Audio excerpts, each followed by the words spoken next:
high, and the burner's just raging hot.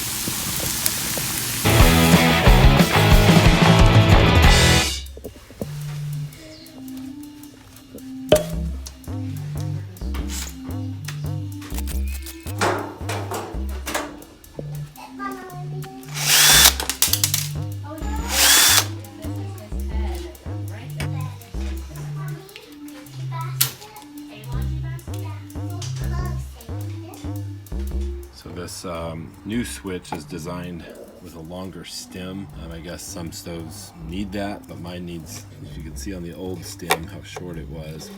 So mine needs to be shortened, and they designed it to just be broken off right there. But first you want to pull this retaining clip off.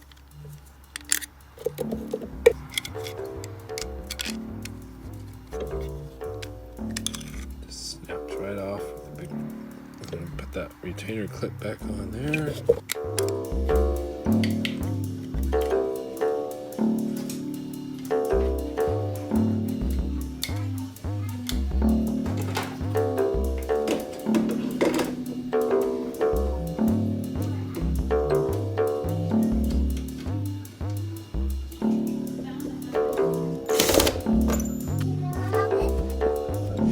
Save money, learn stuff, do it yourself.